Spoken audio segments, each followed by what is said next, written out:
40 weeks पे आपकी term पूरी होती है, यानी कि प्रेगनेंसी में अगर आपके 40 हफ्ते पूरे हो गए हैं तो इसका मतलब ये है कि अब आपको दर्दें लग जानी चाहिए या आपकी जो है वो नॉर्मल डिलीवरी का या प्रोसेस हो जाना चाहिए या बच्चे को अब दुनिया में आ जाना चाहिए। अब बच्चा डिलीवर होने के बाद ज़्यादा महफूज है और माँ के पेट के अंदर उसके अंदर बहुत सारे मसाइल बन सकते हैं।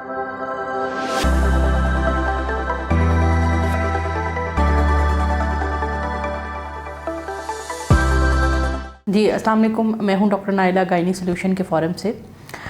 मैं इस फ़ोरम से आपकी एजुकेशन, अवेयरनेस और इन्फॉर्मेशन के लिए बहुत सारी वीडियोस बनाती रहती हूं और उसके रिक्वायरमेंट में मैं जब आपके फ़ीडबैक के कमेंट्स देखती हूं तो मुझे बहुत ही खुशी होती है। मुझे ऐसे लगता है जैसे मैं पता नहीं कोई बहुत ही एक्स्ट्रा ऑर्डिनरी काम कर रही हूँ, हालांकि इसमें कोई एक्स्ट्रा ऑर्डिनरी काम नहीं है, लेकिन मुझे यकीन जाने बहुत ज़्यादा खुशी होती है। अपने कमेंट्स से ज़रूर आगाह करते रहिएगा।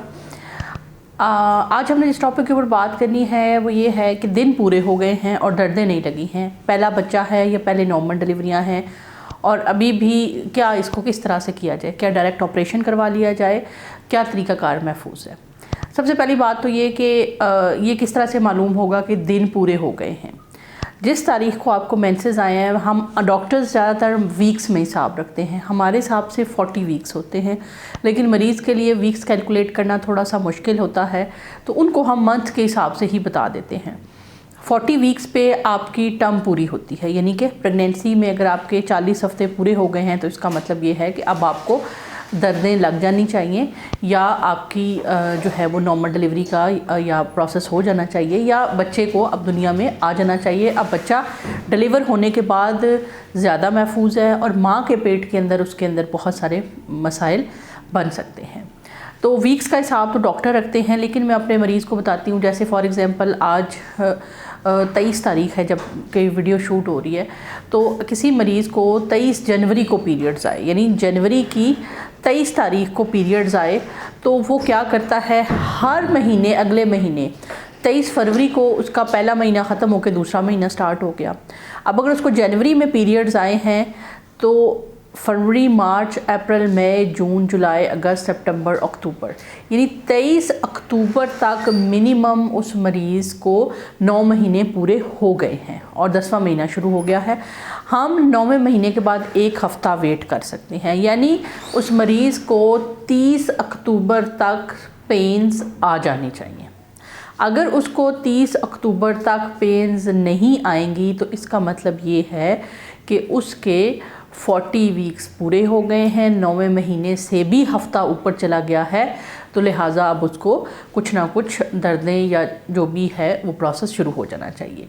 तो ये जो मैंने बताई बात कि किस तरह से मालूम पड़ेगा कि आपके दिन पूरा हो गया है, वो वीक्स का तो हिसाब अलग है, लेकिन जो तारीख़ आपको मेंसेस की आखिरी थी अगर वो आपको याद है तो वेल एंड गुड, उसमें 9 महीने आगे चले जाएँ। यानी अगर 23 जनवरी को आए हैं, 23 फरवरी को 1 महीना, मार्च, अप्रैल, मई, जून, जुलाई, अगस्त, सितंबर, अक्टूबर, 23 अक्टूबर तक आपके 9 महीने पूरे हो जाए और 1 हफ़्ता मज़ीद आगे चले जाएँ, वो भी सेफ़ पीरियड है।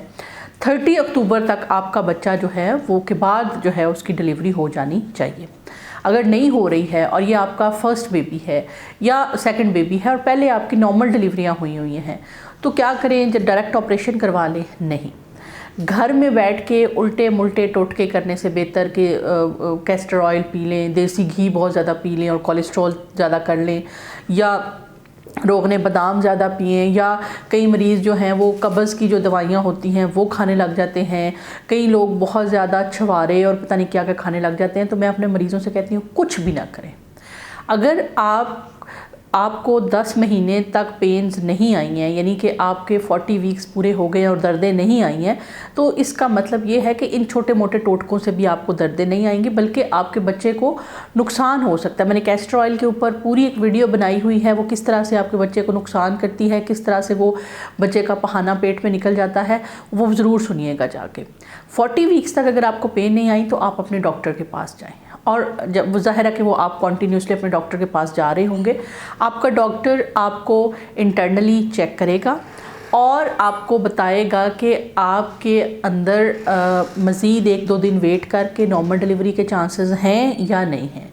अगर नहीं होंगे तो डॉक्टर आपको एडमिट कर लेंगे, और एडमिशन करके आप यकीन जानिए बहुत सारी सेफ़ मेडिसिन्स मौजूद हैं, जो कि मैं वीडियो में बताती नहीं हूँ क्योंकि हमारे यहाँ सेल्फ़ मेडिकेशन का ट्रेंड बहुत ज़्यादा है, जिसकी वजह से लोग खुद दवाइयाँ खाने लग जाते हैं। उन दवाइयों के साथ बच्चे की हार्ट बीट को देखना बहुत ज़रूरी होता है, और उन दवाइयों की जो डोज़ होती है वो आपके इंटरनल एग्जामिनेशन के हिसाब से डिसाइड होती है। आपका हेड पेल्विस में एंटर हुआ है या नहीं हुआ, उस हिसाब से डिसाइड होती है। अगर हम आपको स्टार्ट में ही बहुत ज़्यादा हैवी डोज दे देंगे तो आपकी तो पेन से बहुत बुरी हालत हो जाएगी और आपके लिए पूरा लेबर गुजारना तो मुमकिन ही रहेगा। तो इसलिए हम बहुत ही लाइट सी डोज से शुरू करते हैं, जिससे कि आपको पीरियड्स की तरह की हल्की हल्की दर्द होती है और कुछ देर के बाद वो पेन्स प्रॉपर पेन्स में कन्वर्ट हो जाती हैं। तो लिहाजा अगर आपके 40 वीक्स पूरे हो गए हैं तो आपने डॉक्टर के मशवरे के बगैर कुछ भी घर पे नहीं करना। अब ये वो टाइम बिल्कुल नहीं रह गया कि हम एक आध बच्चे के ऊपर तजर्बा कर लें और अगले बच्चे पे चले हम कहीं कुछ हो भी गया तो खैर है। अब आजकल लोग हमारे पास आते हैं, ऐसा नहीं होता कि 9 बच्चे पैदा करें और 6 बच गए तो ठीक है, 3 को कुछ हो गया तो नहीं। अब लोग कहते हैं हम 2 से 3 बच्चे पैदा करेंगे और हमें इस बात की गारंटी चाहिए कि हमारे बच्चे सेफ़ होने चाहिए। तो लिहाजा अगर आपको नहीं पेन आई, आप डॉक्टर के पास जाएंगी, डॉक्टर आपका इंटरनल चेकअप कर लिया उसने और आपको बता दिया कि जी आप एडमिट हो जाएं। जब आप एडमिट होंगी लेबर रूम के अंदर तो सबसे पहले आपके बच्चे की हार्ट बीट देखी जाएगी। अगर उस हार्ट बीट के अंदर कोई प्रॉब्लम है तो आपको प्रॉपर नाश्ता या कोई ड्रिप लगा के आपके ब्लड का वॉल्यूम पूरा किया जाएगा ताकि बच्चे की तरफ खून का बहाव ज़्यादा हो जाए, और फिर हार्ट बीट दोबारा चेक की जाती है। जब तक हार्ट बीट आपके बच्चे की ठीक नहीं आ रही होती, 100% नहीं आ रही होती, आपको दर्दें लगने की दवाई नहीं दी जाती है। जब आपको हार्ट बीट बच्चे की नॉर्मल हो जाती है तो 2 क्लास ऑफ मेडिसिन्स हमारे पास मौजूद हैं। नंबर 1 वो क्लास है जिसको हम विजाइनली यूज़ करते हैं। विजाइना के अंदर वो टैबलेट रख देते हैं और वो टैबलेट वही जो तरीका जो कुदरत की तरफ से शुरू होना था वही वो हार्मोन होता है, उसको प्रोस्टाग्लैंडिन कहते हैं, E2 कहते हैं। वो क्या होता है कि with the passage of time cervix के मुंह को सॉफ्ट करने लग जाता है। ग्लैंडिन के नाम से, प्रोस्टिन के नाम से, इस नाम से ये सारी मेडिसिन आ रही होती हैं। वो आपके डॉक्टर वजाइना के अंदर पोस्टीरियर फॉर्निक्स में वो प्लेस करती हैं, जिसकी वजह से वो आहिस्ता आहिस्ता रिलीज़ होके सर्विक्स तक जाने लगती है, जिसकी वजह से सर्विक्स का जो वो मुंह होता है वो ढीला पड़ने लग जाता है और हल्की हल्की पीरियड्स की तरह की दर्दें शुरू हो जाती है। ये दवाई 6 घंटे के वक्फे से 2 दफ़ा रिपीट की जाती है, यानी एक दफ़ा रखी गई, अगर आपको पेन स्टार्ट नहीं हुई 6 घंटे बाद दोबारा रिपीट की जाएगी। अगर आपको हल्की फुल्की पेन शुरू हो गई तो डॉक्टर आपको रीअसेस करेगी और अगर ज़रूरत महसूस होगी तो दोबारा रखेगी, नहीं तो हो सकता है आपको हल्की फुल्की को ड्रिप लगा दी जाए और आपको उसके साथ जो है वो पेन्स आने लग जाए। जो आर्टिफिशियल पेन्स होती हैं वो नेचुरल पेन्स की निस्बत थोड़ा सा ज़्यादा इंटेंसिटी की क्यों होती है, उसकी 2 वजूहात हैं। एक तो ये कि आप बहुत ज़्यादा कॉन्शियस होते हैं, आपको पता होता है कि अब मुझे मेडिसिन रख गई है तो अब मुझे पेन्स होंगी, तो आप 0.1 से पेन फील करने लग जाते हैं।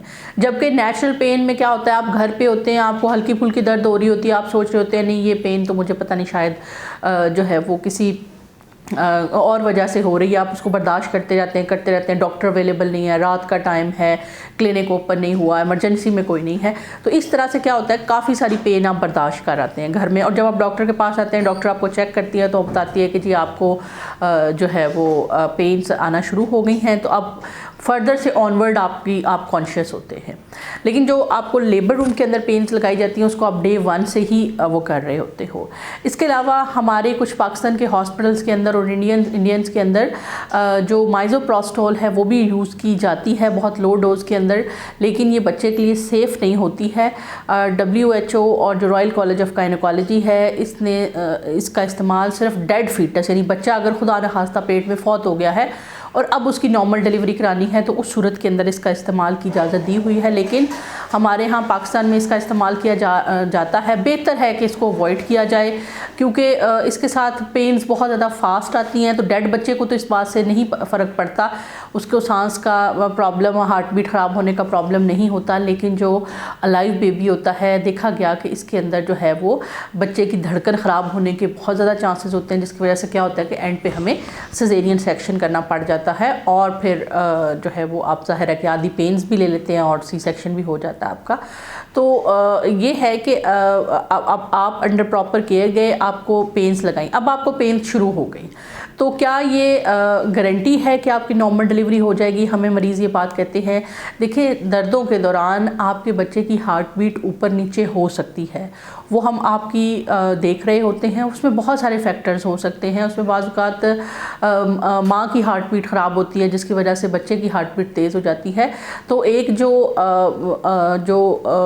बहुत ज़्यादा कंपैशनेट गायनेकोलॉजिस्ट होती है, वो बहुत जल्दी सी सेक्शन का डिसीजन नहीं लेती है, वो अपनी तरफ से पूरी एफर्ट करती है। अगर एक दफ़ा बेबी की हार्ट बीट ख़राब हुई है, ऑक्सीजन लगा के, माँ को ड्रिप लगा के, जो दर्दें लगाने वाली ड्रिप है उसको थोड़ा स्लो करके अपनी तरफ से पूरी कोशिश करती है कि बच्चे की डिलीवरी जो है वो नॉर्मल तरीके से हो जाए।